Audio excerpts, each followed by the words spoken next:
Chris, one of the things I think that's really exceptional about Revolution is that night after night, people quickly come to understand that this whole restaurant concept is around the promotion and, of course, at the same time, the preservation of the 7 distinct nations of Louisiana.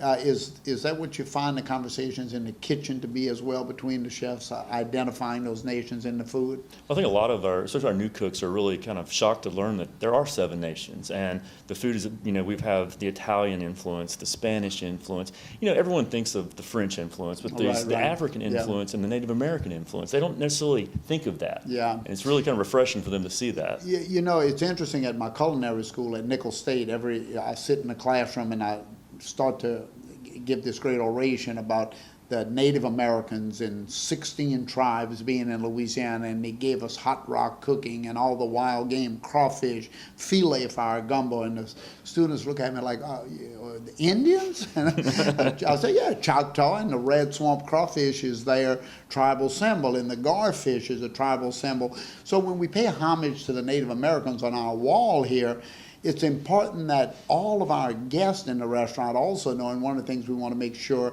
that our staff here on the floor understands is that that's an important part of every guest experience here as well. And certainly the menu reflects that as we look at the French influence on our food. I mean, you can look at all of these beautiful dishes, whether it's our Death by Gumbo, the Creole gumbo, or if you look at, we talk about Spanish, all of the great spices in our food. I mean, when you think about our hot spices, all Spain, right? Absolutely, absolutely. We have the great paprikas from Spain. We have the tomato sauces that are influenced with, adding the lemon to them, and then we have the great Italian pasta dishes too. Well, and again, Italy, of course, and it's on this wall as well.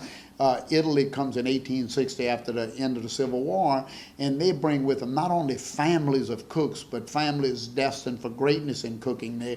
They're also doing our wonderful breads. They're doing the muffulettas, which are so famous today.